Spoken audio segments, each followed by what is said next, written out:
Coucou les bénis Dieu, j'espère que vous allez bien. Aujourd'hui, je suis avec ma Lulu d'amour qui s'appelle Lucie et qui a 12 ans. Elle voulait nous témoigner de quelque chose d'important qui s'est passé dans sa vie hier. Est-ce que tu veux nous en raconter un peu plus? Hier, du coup, moi j'ai fait ma profession de foi et ça me tenait beaucoup à cœur de vous dire ce que c'était du coup une profession de foi. Alors du coup, qu'est-ce que c'est? Qu'est-ce que c'est la profession de foi? Une profession de foi, c'est quand tu montres ton amour envers Dieu, ou que tu lui dis vraiment que tu continueras avec lui, que tu lui montres à quel point il compte pour toi. Et c'est important du coup de se dire, de lui montrer quand même Ce que voilà. tu ressens dans ton cœur pour lui. Oui. En étant finalement plus un bébé, comme au baptême. Très souvent, les enfants se font baptiser étant petits. On a découvert déjà que le baptême pouvait aussi être pour les adultes. Mais en l'occurrence, bien toi, tu t'es fait baptiser quand tu avais 2-3 ans, je crois. J'avais 4 ans. Ah, 4 ans, ok. Et ensuite, tu as eu ta communion vers quel âge? 10 ans. 10 ans. Et donc là, la profession de foi, du coup, à 12 ans. Du coup, comment ça se prépare la profession de foi? Une profession de foi, ça se prépare en fait en une année même. Certains peuvent se préparer avec un prof.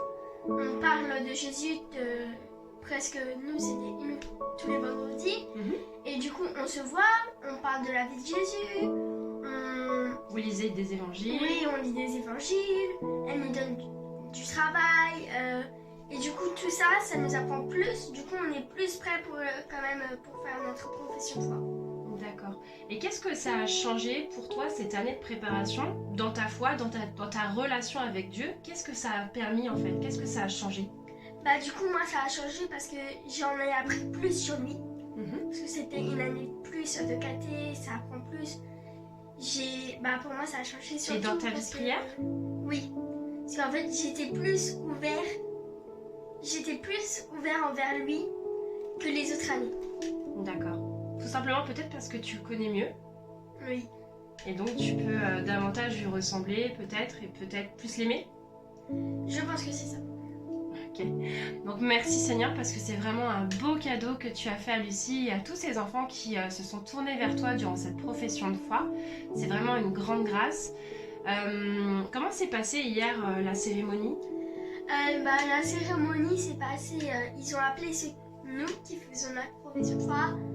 On est monté à l'hôtel, ils nous ont donné notre siège, du coup, la lumière que normalement vous recevez au baptême, que c'est vos parents qui l'ont ou marraine, mais que là c'était vous qui l'avez. Après on nous rend la croix de Jésus et nous avons bien sûr le foulard blanc qui est habituel même pour les baptêmes. Le signe de pureté en fait. Oui. Donc en fait, à travers ce geste, tu reçois la lumière de Dieu dans ta vie, afin qu'il puisse illuminer ce chemin que tu accomplis vers lui. Oui. Donc on peut se dire qu'aujourd'hui, tu es rayonnante de Jésus du coup. Là, tu as la pleine lumière, donc merci Seigneur. Et si tu devais encourager les enfants qui hésitent encore à faire cette profession de foi, qu'est-ce que tu leur dirais? Pourquoi ils devraient y aller selon toi? Ils devraient y aller parce que vous devez y aller.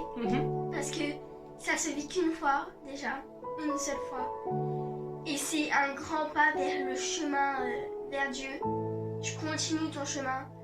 Et c'est important, pour moi c'est important, mais je pense que pour vous aussi, de continuer son chemin vers la foi et d'agrandir votre foi, de lui montrer à quel point vous l'aimez. Pour moi c'est très important. Voilà. Donc le prochain chemin, la prochaine étape, c'est quoi? La confirmation. D'accord. Est-ce que tu as encore envie de la faire? J'ai très envie de la faire parce que pour moi c'est important de continuer dans ce chemin avec lui. D'accord, donc on prie le Seigneur pour toi pour qu'il puisse te permettre d'accomplir cette confirmation avec lui. Et nous prions pour tous ceux qui ont vu cette vidéo et tous ceux qui hésitent encore. Merci Seigneur Saint-Esprit de les guider et de les bénir. Soyez bénis, on vous aime. On vous aime. Bisous.